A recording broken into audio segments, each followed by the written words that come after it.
కేరళలోని తిరువనంతపురంలో ఉన్న అనంత పద్మనాభ స్వామి దేవాలయం ప్రపంచంలోనే అత్యంత ధనిక ఆలయాల్లో ఒకటి. ఈ ఆలయంలో 6 రహస్య గదులు ఉన్నాయి. వీటిలో రాసుల కొద్దీ బంగారు, వజ్ర వైడూర్యాలు, స్వర్ణ విగ్రహాలు కనుగొన్నారు. మరి ఆలయ వెనుక ఉన్న రహస్యమేంటో ఇప్పుడు తెలుసుకుందాం. Hello guys, welcome to our channel Aadya talks. Anantha Padmanabha Swamy దేవాలయం గత కొన్నేళ్ల నుంచి ప్రజల్లో బాగా వినిపిస్తున్న పేరు. ప్రపంచంలోనే అత్యంత సంపన్న ఆలయాల్లో ఒకటిగా ప్రసిద్ధిగాంచిన ఈ మందిరం కేరళ రాజధాని తిరువనంతపురంలో ఉంది. శ్రీ మహావిష్ణువు 108 దివ్య ప్రదేశాల్లో ఒకటైన ఈ గుడిలో పాల సముద్రంలోని శేషపాన్పుపై పవలిస్తున్న ఆ శ్రీహరి రూపాన్ని ఇక్కడ చూడవచ్చు. పద్మాన్ని నాభియందు కలిగి ఉన్నాడు కాబట్టి ఆలయాన్ని పద్మనాభుడిగా పిలుస్తున్నారు. కొన్నేళ్ల క్రితం ఈ మందిరంలో బయటపడిన బంగారం వల్ల ఈ గుడి చర్చనీయాంశమైంది.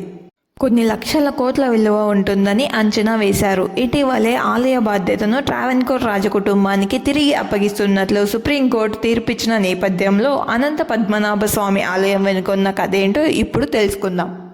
ఈ ఆలయం గురించి అనేక పురాణాల్లో, ఇతిహాసాల్లో ఉంది. బలరాముడు స్వామికి పూజలు చేసినట్లు భాగవతం పేర్కొంటోంది. స్వామివారి గురించి 12 మంది అల్వారుల్లో ఒకరైన నమ్మల్వారు అనేక రచనలు చేశారు. కలియుగం ప్రారంభమైన రోజున ఈ ఆలయాన్ని నిర్మించినట్లు తెలుస్తోంది. అయితే ఈ గుడి చరిత్రపై నిర్దిష్టమైన సమాచారం లేదు. వేల సంవత్సరాల నుంచి నిత్య పూజలు అందుకుంటున్నట్లు ఆలయానికి చెందిన రికార్డులు తెలియజేస్తున్నాయి. అయితే ఈ మందిరాన్ని 260 ఏళ్ల క్రితం తిరిగి నిర్మించారు. అప్పటి తరాలుగా ట్రావెన్కోర్ రాజకుటుంబం ఏలుబడిలో ఈ ఆలయం ఉంది. స్వామివారి మూల విరాట్టును ఒక ద్వారం నుంచి మనం వీక్షించలేం. పెద్ద విగ్రహం కావడం వల్ల తలను, చేతిని, పాదాలను వేర్వేరు ద్వారాల నుంచి చూడాలి. ట్రావెన్కోర్ మహారాజు రాజా మార్తాండవర్మ పాలన సమయంలో వేల సాల గ్రామాలతో స్వామివారి విగ్రహాన్ని ప్రతిష్ఠించారు. ఆ కాలంలో 4000 మంది శిల్పకారులు, 6000 మంది కార్మికులు, 100 ఏనుగులు 6 నెలల పాటు శ్రమించి ఆలయంలో ఎన్నో కళాకృతులను ఏర్పాటు చేసినట్లు తెలుస్తోంది. 2011లో ఆలయ పాలక మండలి గుడిలో 6 రహస్య గదులను గుర్తించారు. ఆ గదులను తెరవడానికి సుప్రీంకోర్టు తీర్పుతో 5 గదులను తెరిచారు. ఫలితంగా ఆ గదుల్లో అపారమైన సంపద ఉన్నట్లు గుర్తించారు. ABCDEF అని ఆ గదులకు పేర్లు పెట్టారు. ఫస్ట్ ABC గదులను తెరిచారు. వాటిలో 20 పెద్ద జగ్గులు, బంగారు హ్యాండిల్తో కూడిన ఒక జగ్గు, ఒక బంగారు కలం, 340 వరకు బంగారు జగ్గులు, 30 వెండి దీపాలు, శివుడి విగ్రహాలు, ఇతర బంగారు ఆభరణాలు రాసుల కొద్దీ ఉన్నట్లు గుర్తించారు.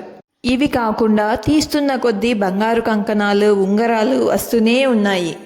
ఆలయానికి ఉత్తరం వైపున రూమ్ D, ఆగ్నేయంలో రూమ్ Fను తెరిచారు. ఈ గదుల్లోనూ అపారమైన బంగారం, వజ్రాలు రాసుల కొద్దీ లభించాయి. వీటి విలువ లక్షల కోట్లలో ఉంటుందని అంచనా. ఆలయంలో బయటపడ్డ సంపదతో అప్పటి వరకు దేశంలో అత్యంత సంపన్న ఆలయంగా ఉన్న తిరుమలను పద్మనాభస్వామి ఆలయం వెనక్కు నెట్టింది. ఆలయంలోని 6 గదులలో ఇప్పటికే 5 గదులు తెరిచారు. అందులో బయటపడిన సంపద సుమారు 5 లక్షల కోట్ల వరకు ఉంటుందని అంచనా వేశారు. 5 గదులు తెరిచినప్పటికీ 6వ గదిని మాత్రం ఇంకా తెరవలేదు. నాగబంధనం వేసి ఉండటంతో తెరవడం సాధ్యం కాదని పండితులు పేర్కొంటున్నారు. ఆ గదిలో ఈ 5 గదుల్లో ఉన్న దానికంటే రెట్టింపు సంపద ఉంటుందని అంచనా వేస్తున్నారు. ఆ గదిలో ఎంత సంపద ఉంటుందో అనేది ఆ అనంతుడికే తెలిసిన రహస్యం. కొంతకాలం క్రితం వరకు ఆలయంలోని గదుల్లో లభించిన అనంతమైన సంపదకు ట్రావెన్కోర్ పాలకులు సంరక్షకులుగా ఉంటున్నారు. వెలకట్టలేని నిధుల రాశిని స్వామివారికి అర్పించి తరతరాలుగా వాటిని సంరక్షిస్తున్నారు. ఈ వీడియో కనుక మీకు నచ్చినట్లయితే లైక్ చేయండి అండ్ దీనిపై మీ అభిప్రాయాన్ని కామెంట్ చేయండి.